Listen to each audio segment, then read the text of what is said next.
Hey everyone, welcome to 2 Car Pros. My name is Ryan, and today I'm going to show you exactly how to replace a transfer case. So this isn't going to be a make and model specific video. This happens to be on my 2005 Ford F-150, but the process is basically exactly the same for any four-wheel drive vehicle, so just follow right along. The only thing that's going to differ is the sizes and torque specs, and things might look a teensy bit different, but the basic concept is identical. If you have any questions relating to your vehicle or torque specifications, you can go to our website, 2carpros.com, and ask a question for absolutely free. Now, there's nothing wrong with my transfer case. It works perfectly fine. I just had to get it out of the way to remove the transmission and subsequently the engine.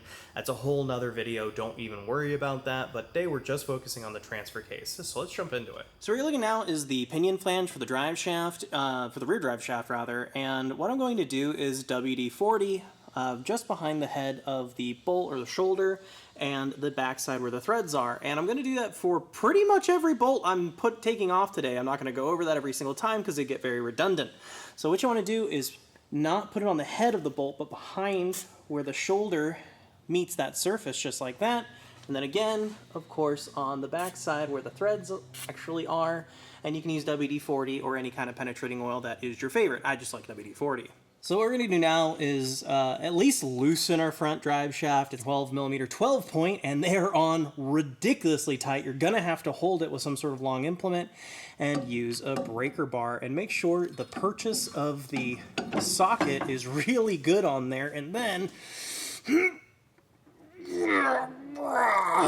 there you go, sound effects included. And then we can grab our impact once it's broken loose and get those out of there. See why I said it was important to WD-40 the top of the thread and the bottom of the shoulder? That's why, because these are a stinker. Make sure you remove all 4 of them, and then we can get this guy out of the way. So now we're on the transfer case. This is actually the underside. This is where the drive shaft connects to the front of the transfer case. And I noticed it has this shield in the way. We're going to have to remove that. And it looks like it's just 2 13mm nuts holding that on. I'm just going to buzz those off.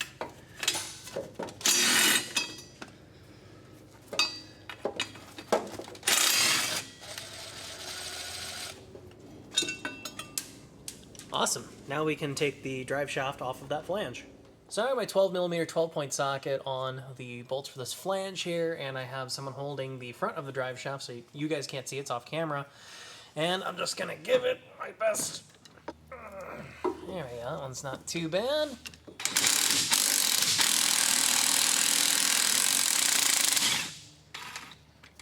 There we go. And of course these were pre-WD-40. And just remove all 4 of those. So my U-joint attached to this flange is on there, and it's pretty, stuck on there with rust. I'm just take my rubber mallet, give it a couple bonks until it falls off of there, and then we can negotiate the drive shaft coming out. Just like that. Victory! So the next thing we're going to do is drain our transfer case, because if we don't, when we take the rear drive shaft out, it's just going to make a big mess. We want to mitigate that as best we can. So just take your 3/8 drive on a ratchet, on where it says drain, and we can remove our plug. And there we go. Yeah, see, if you don't drain this out, it's just going to come out when you remove the drive shaft, and it's better to have a controlled mess than an uncontrolled one. Once it comes down to a drip like this, you can just put it back. It doesn't have to be every single last drop out of there. It's okay, I promise. And I'm just going to snug that back up. Just, one arm tight's good. Doesn't have to be Hulk tight. Just wipe off that excess so I don't get any drippies. Now we can move on. So since there's nothing wrong with my transfer case, it is all a-okay, but I just took the oil out of it, and it might be some time before I'm able to get everything back together, because it's not the last piece, but it's the last big piece we'll be putting back on. So what I'm going to do is just put a nice sticker that tells me, 2-3 months in the future, hey, dude, I've got oil in it. Got to fill it up. So that'll save my transfer case in the future. It's just a good practice to be in. So before we take the drive shaft off, it's a good idea to mark where this drive shaft was in relation to the pinion flange. I like using my gold paint marker for that. Seems to dry and stay on good. It's kind of like an old school thing to do, But if I'm honest, I'm pretty sure that the drive shaft is neutrally balanced, so it shouldn't matter, but hey, it takes 2 seconds to mark where it was, and we can take it off no big. And then I just put my transmission into park, so it'll hold everything for me, which is really convenient. And sometimes these are on super, super tight, and you might have to warm it up with like an acetylene torch or butane torch or something like that, something with heat, because you really don't want to round them off. I'm getting lucky. This one's coming off pretty easy. That wasn't too bad. And then I can put my transmission back in neutral, and then I can just rotate the bolt to the bottom where the U-joint is going to open. It's going to give me the most clearance, so that's why I need to rotate it. And I can put it back into park, and then I can go about my business removing the rest of these bolts. So just go ahead and do that for all 4, just like we did with the front drive shaft. Alrighty, all 4 bolts are out, and again, probably gonna need to grab a rubber mallet and give it a couple bonks. There we go. And then I'm gonna hold it up, and we can remove the whole drive shaft. So the drive shaft actually has a slip yoke at the front where it meets the tailhouse extension. And what we can do is slide it forward, because it's going to give us that little bit of clearance, and drop the drive shaft down, and then remove the drive shaft as a whole. And some fluid might come out, some might not. And that's why we drained the transfer case earlier, so hopefully it didn't. But yeah, this is awesome. Time to put this in the parts pile. And be really careful with your drive shaft, don't drop it. So now we can unplug the motor for the transfer case, and usually there's just a safety you have to depress like this. Sometimes they get a little stuck, so don't be discouraged if it doesn't come apart as easily as that one did. Store that kind of up and away. Luckily there's just one connector for the transfer case, so now we can move on. So here is the front of our transfer case. It's on the back of our transmission, and it's held in with 6 bolts.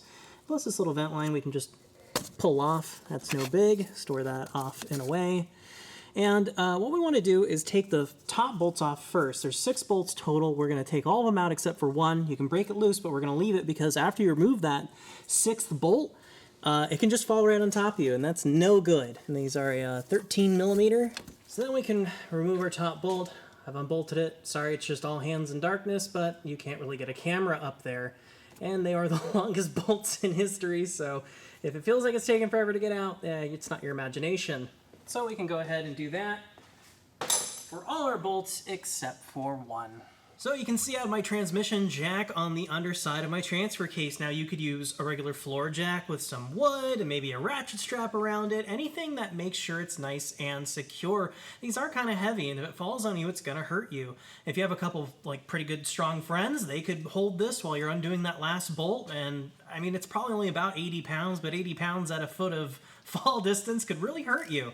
So it's better to be safe than sorry. They even make little apparatuses for floor jacks that are transmission style, just like this one with this nice chain, and I have it really tight and it's around and it's very secure. I've already shake tested it. So I'm gonna go ahead and remove that last bolt, and we should be able to slide this guy back, and that will be our transfer case removed. And there we are. There's our last bolt, as promised. So basically, to get this off of here, you can just grab the tailhouse extension and kind of wiggle it back and forth while you're pulling backward. So as we move this backward, you might notice some transmission fluid drop from where the transfer case and transmission attach, and that's okay. So just keep walking her back. So as we slide that back, you'll see it's just like a drive shaft. It has the splines and everything. So just keep coming straight back until it clears the output shaft, which it has. And now we can let our transfer case down in a slow, controlled fashion. We don't want anything. See, this wire on top was caught on something? Now I can reach up there and grab it before there's a problem. So that's why you always go slow and double check and look around to make sure you're not pulling anything apart that shouldn't be. Oh yeah. So now that my truck is equipped with its new transmission, I'm gonna go ahead and attach the transfer case back onto my transmission, and don't worry, I will have a video coming for the transmission replacement as well. So for this truck, in lieu of a gasket, because I don't think they make one anymore for this application, I was just told by my transmission rebuilder to use some black RTV to make my gasket, and I'm just gonna take a bit of it and put it around like this and go on the inside of the bolt holes, not on the outside. And you want a decently generous amount on there. Doesn't have to be like, you know, a big Hoover Dam's worth, but, you know, pretty decent amount since you don't have a gasket. There we go. I think that looks pretty good. So now we can get our transfer case into position, and you don't need a special jack for this. It's not insanely heavy like an engine or even some transmissions. Two guys could definitely do this on the ground on their backs. I've seen that before. But if you have it, it certainly is handy. We can rotate it, or tilt it rather, so it's in its home, because it's just hitting our floor a little bit, and it doesn't go in the truck level. So you're gonna need to kind of articulate it. And what you're aiming for is this dowel goes on a hole on the transfer case. So that's kind of what you're clocking it to. So we need to get our transfer case and just kind of bring it closer. Need to pump it up just a skosh. And it's a little bit of a dance. Until the splines line up. Might fight ya. Here we go. And eventually you win. And make sure that, oh, I think it's gonna go on nice. There we go. Clock it until the dowel goes in its home. There we go. Perfect. And then we're gonna put a bolt in for safety. And then I'm gonna go ahead and put all our bolts in and bring them down to touch. Okay, so now with them all sunk down, we can grab a 13mm socket and torque them to 35 foot-pounds.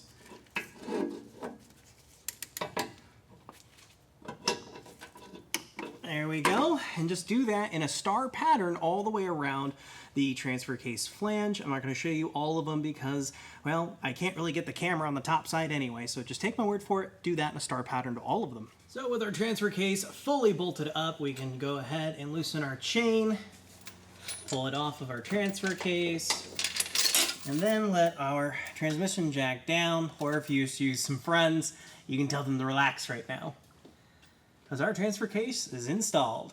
So now we can focus on getting our drive shaft back. Grab the yoke, and I've already put some oil dissolving grease on the end and inside of the splines to kind of help it out.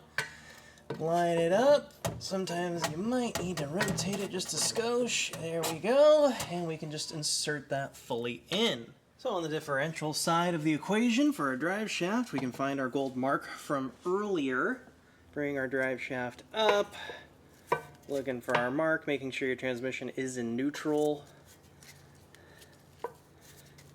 There it is. So our gold mark is right. It's a little tough to see, but it's right there. So we can just go ahead and put that on where it wants to be. Like that. And then here's one of the fasteners that goes into the pinion flange, and I'm just going to put a decent amount of red Loctite on the threads and just get that threaded in there. And go ahead and do that for all of the fasteners around the pinion flange, and don't bring all the bolts down until they are all at least threaded. You know, don't like put one in and bring it all the way down and then try to get the other ones in because it's not gonna work. I use my 12mm 12 point. Start bringing them down. And I'm just gonna bring them down to touch, and what I'm gonna do is start at the bottom one, 180 it, go to the whole other side, bring that one down to touch, rotate it, do that one, and then 180 it from there. Yeah. And now I can get my torque wrench out. So our torque figure today is 76 foot-pounds. And I have my torque wrench loaded up, put on our fastener, grab a beefy screwdriver, put it through the U-joint somehow. There we go. And then we can just, there we are. And then 180. And repeat what we did.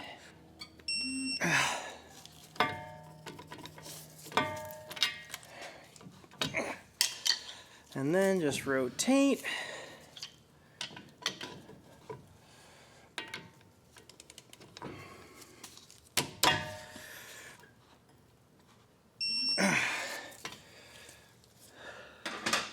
And then our last one's going to be the one that's on the top right this exact second. So we need to 180 it. Here we go. Our last one. Here we go. Okay.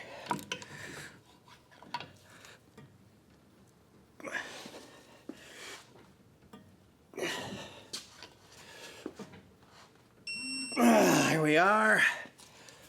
Everything nice and torqued down. And then on the back side, we can go ahead and plug in our transfer case. Here, this is the fill port. And all you need is a 3/8 drive on a socket, or not a socket, on a ratchet. Okay, so now we can replace the fluid for the transfer case. Now it's really easy to tell when you've put enough in because it'll just start coming out of the fill port here. And once it starts coming out, you know that's the right level. It should be about 2 quarts. I will leave a link down below in the description where you can buy what I'm putting in.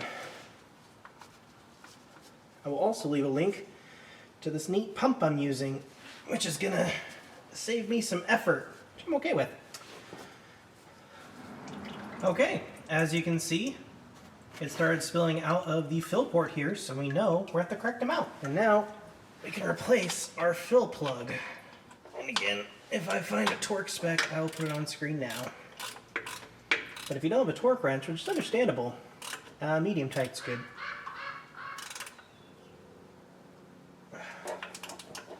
Like that. So that's how to remove and replace a transfer case in any four-wheel drive vehicle. They're basically going to look exactly like this. If there's any differences you have any questions about, you can leave them down below in the comments or head to our website 2carpros.com and ask a question for absolutely free. So it's not that bad to replace your own transfer case in case yours is having a problem and it needs to be removed and serviced and put back or anything like that. It is not that bad. You could definitely do this in a garage home type situations, and most 4x4s are tall enough to where you probably don't even need to jack the vehicle up. If you found this video helpful or interesting at all, please consider giving a like or even subscribing. It really helps the channel out. Thank you so very much for watching, and I'll see you next time.